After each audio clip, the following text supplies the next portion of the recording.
হরে কৃষ্ণ কৃষ্ণ কৃষ্ণ হরে হরে। তো ভক্তবৃন্দগণ, আজকের ভিডিওটি রয়েছে শ্রীকৃষ্ণ যেমন অর্জুনকে গীতার এই 10টি উপদেশ দিয়েছিল, তার ফলে তার জীবনে দুঃখ কষ্ট এবং জীবনে সবসময় সে যুদ্ধে জয় হয়েছিল, তেমনি আপনিও যদি এই 10টি উপদেশ যদি মেনে চলেন, তাহলে আপনার জীবনেও কখনোই জীবনে সমস্যা আসবে না, দুঃখ কষ্ট আসবে না এবং সর্বদা আপনি জীবনে সুখী হতে পারবেন। তো অবশ্যই ভিডিওটি সম্পূর্ণ দেখার চেষ্টা করবেন। চ্যানেলে নতুন হয়ে থাকলে দয়া করে চ্যানেলটিকে সাবস্ক্রাইব করবেন, লাইক করবেন, কমেন্টে ভক্তি ভালোবাসা শ্রদ্ধা দিয়ে জয় শ্রীকৃষ্ণের জয় লিখে দিতে ভুলবেন না। তো দেখা যাক আজকের ভিডিওটি। কুরুক্ষেত্র যুদ্ধে অর্জুনকে গীতার উপদেশ দিয়েছিলেন কৃষ্ণ। সেই উপদেশগুলো আজকের যুগে প্রাসঙ্গিক এবং উপযোগী।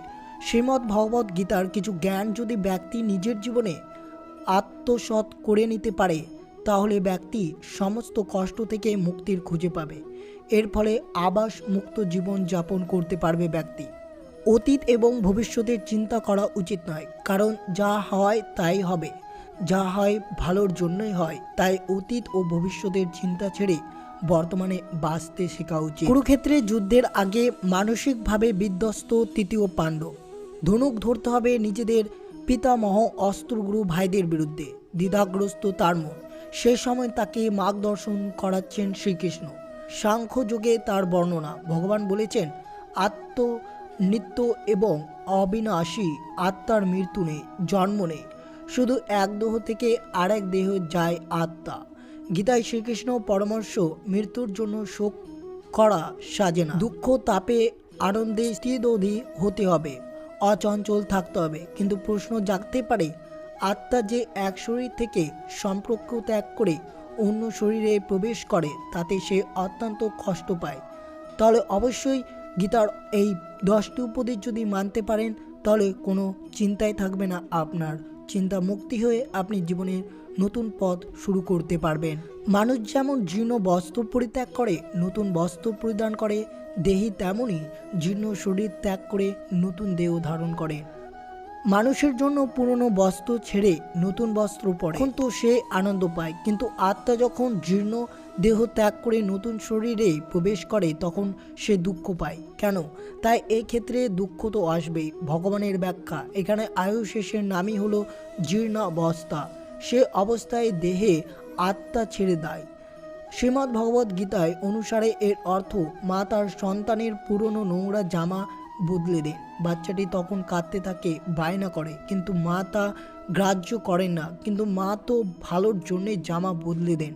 তেমনি ভগবান জীবের ভালোর জন্যই কান্না গ্রাহ্য করে না, তার সেই দেহে পরিবর্তন করে দেন। সেই ক্ষেত্রে প্রত্যেক শরীরে নির্দিষ্ট আয়ু রয়েছে। সেই আয়ুর শেষের নাম হলো জীর্ণাবস্থা।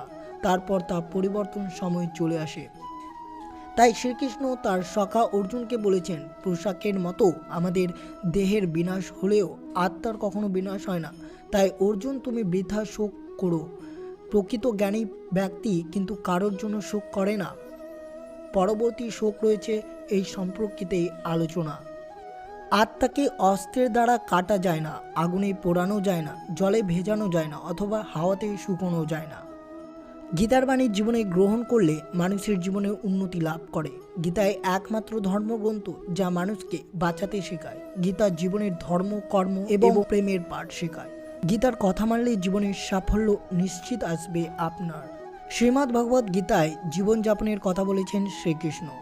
গীতার এই শিক্ষাগুলো মহাভারতের যুদ্ধের সময় শ্রীকৃষ্ণ অর্জুনকে দিয়েছিলেন। গীতার সেই শিক্ষা আজও সমানভাবে প্রাসঙ্গিক। জীবনযাপনের সঠিক পথ দেখায় গীতা।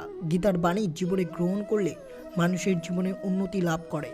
গীতায় একমাত্র ধর্মগ্রন্থ যা মানুষকে বাঁচাতে শেখায়। গীতা জীবনের ধর্ম, কর্ম এবং প্রেমের পাঠ শেখায়।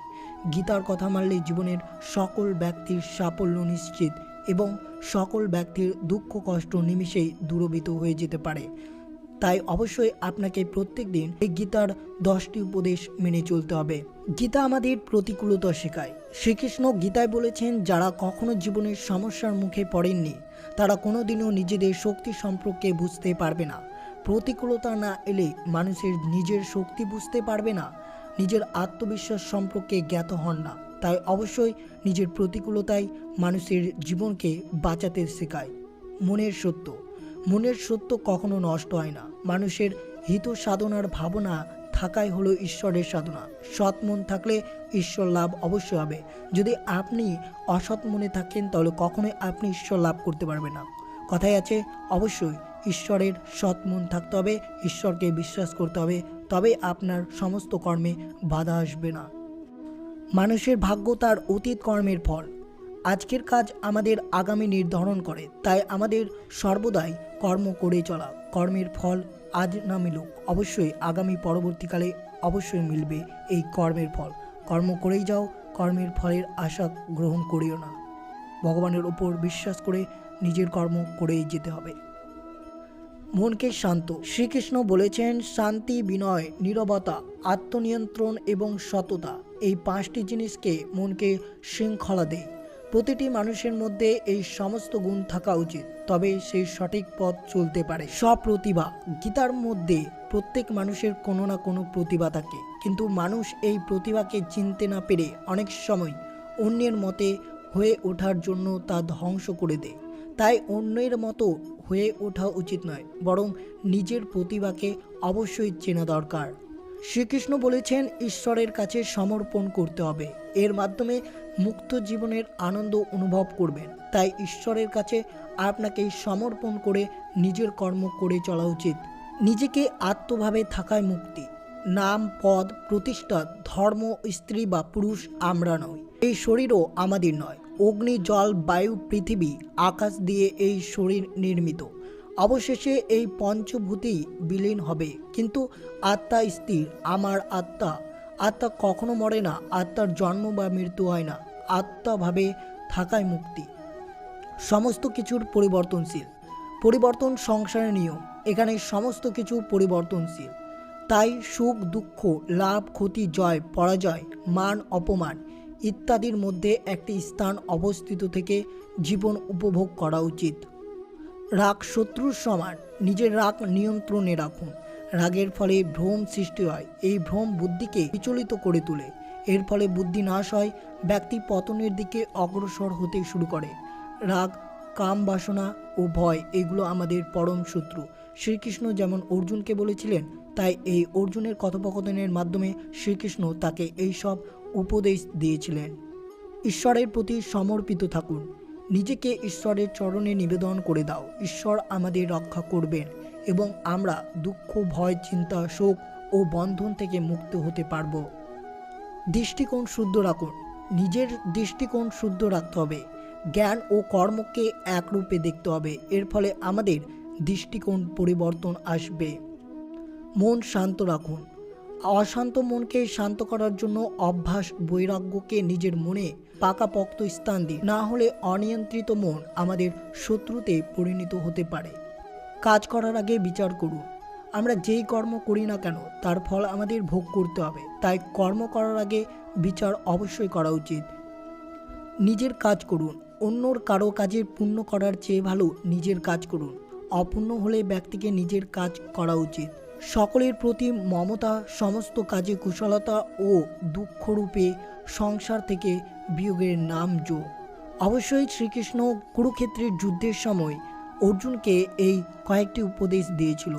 তো যদি আপনি এই উপদেশগুলো মেনে চলতে পারেন তাহলে আপনার জীবনে কখনো কষ্ট, দুঃখ, সমস্যা নিমেষেই দূর হয়ে যাবে।